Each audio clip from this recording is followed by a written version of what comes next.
right to education, right? So, she had filed a complaint in the Supreme Court, and her complaint was specifically related to the fact that the kind of education fee that was being asked by the educational institutions, it simply made individuals incapable of pursuing education, right? And that is where the government was asked by the court to look into the matter. But it did not happen all of a sudden that the government would come up with the proposal of amendment in the constitution, that this should be a fundamental right and this should be brought under article 21A of the constitution. So how did it happen? Once the issue was registered, then there were various groups, there were various interested stakeholders who took up the issue, and there was a sustained campaign which happened in the civil society realm, right? And after that, there were specific groups who started this campaign, and under this campaign, there were a lot of awareness program that was run by these groups. There were specific groups which were formed especially for this purpose.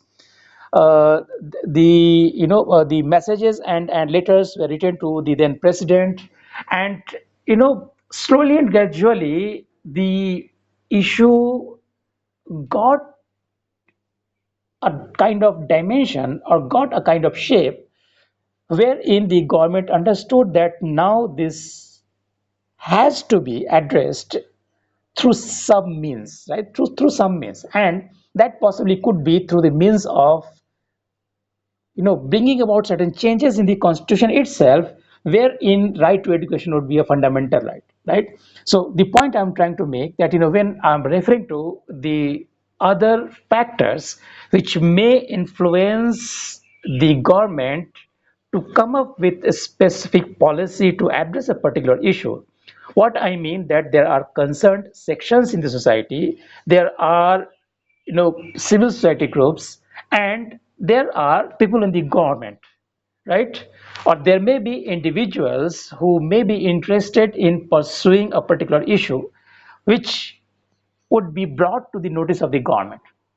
But it happens only through a period of time, and if you look at the time period which it actually took the right to education to be made a fundamental right, right? It was a long period, through which a sustained campaign was made by civil society groups, by the concerned sections, and even within the government, a long thinking process that kept going, that whether this should be addressed through the means of a constitutional amendment, right? So there were a lot of things involved. Maybe the government would look at that, whether it would have enough resources to ensure that, once it declares right to education to be a fundamental right, then it can be provided to the all concerned.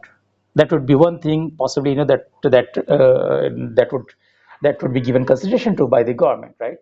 But the government, may have sections within it which would possibly may think that right to education may be or should be made fundamental right, but at the same time there may be sections within the government who may subscribe to a different idea, that there can be an alternative way to address the problem rather than making it a fundamental right, right? So how did this happen, and why only constitutional amendment to make it a fundamental right was thought to be the right policy? So that's where the whole policy process has to be looked at, and that's where the whole policy process can be studied. So this is what possibly a policy analyst or policy scientist can do, right? So if you have to look at this specific case, there are concerned individuals who are the affected party, meaning that in this specific case there may be interested students who want to pursue their studies, or who want to pursue higher studies, or who want to shape their career through the means of education. But the kind of the hurdles that may come in the form of lack of resources or lack of means, right? So that is where they may ask the government to address the problem, because in their understanding, for a course, say for instance, her case, the case I have referred to, her case was related to an admission to a medical college, right? An admission to the medical college. And, if you look at most of the medical colleges, they would ask for, millions and millions of rupees, for admission. And again, pursuing the course at the institute, it's again, it's not an easy task. And again, it's a very costly affair, right? So first thing is that it is related to an individual's choice, right? Individual's choice to opt for a career, and what actually the individual wants to pursue as a career. So that's where it is linked to the individual's right to live with dignity, right? So you can pursue the career of a choice wherein you think that you can live with dignity, right? So that's where there are concerned individuals who want to pursue their own choices, and wherein they feel that this is linked to the issue of life with dignity. Again, there are other concerned sections of the society who share similar views, and they lend support to the issue, right? So that's where civil society groups, that's where NGOs, that's where the people who have sympathy with the affected parties, they lend support to the issue, right? Apart from that, there would be people who would be willing to contribute resources for the sustained campaign, because this campaign certainly would require some kind of resources, right? Some kind of, not only moral support, but it would also require some kind of resources for this campaign to be sustained. So that's where there would be people who would contribute this way, right? Then finally, there has to have some kind of shaping of the environment in which the larger section of the society starts lending support and thinking this way, that there has to have some means to address the problem, right? So that's what I mean when I was referring to the other factors which lead a particular issue to be recognized by the government as a problem, and which is considered good enough to be intervened through the means of a policy, right? So I will come back to this example again, when we are looking at other policies, right? Or say for instance, similar thing, you can possibly look at the way anti-corruption campaign had led to the enactment of the Lok Ayukta and Lokpal Act, right? So these are some of the examples possibly one can look at. Okay. So now coming back, right? So initiation and invention, right?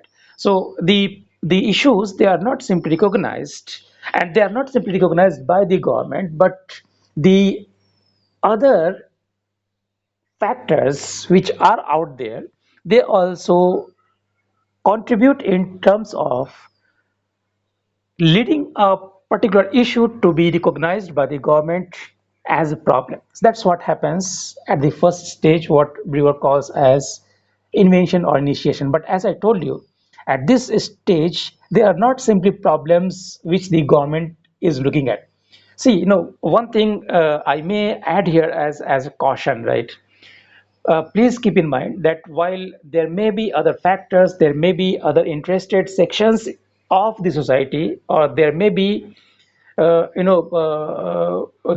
may be, groups who may have stakes in a particular issue, but as far as the policy is concerned, right, or as far as the policy making is concerned, so this is specifically the domain of government. So other factors, they influence the overall process in a particular direction, or they may be helpful in giving a shape or giving a particular direction to the way policies would be made, or the way policies would be adopted by the government. But policy making is the function of government, right? This thing we have to keep in mind. So as I was trying to tell you, that along with initiation and invention, the government would also be looking at the likely solutions to the problem, right? So what could be the various alternative means? See the example, for instance, we were trying to look at. Is it that instead of making education a fundamental right of individuals, can government give some kind of financial support that this is what the government can do? So 20% government can contribute in terms of financial support to the eligible sections of the society. Say for instance the people who fall below the poverty line, and the rest 80% has to be managed by the concerned individual.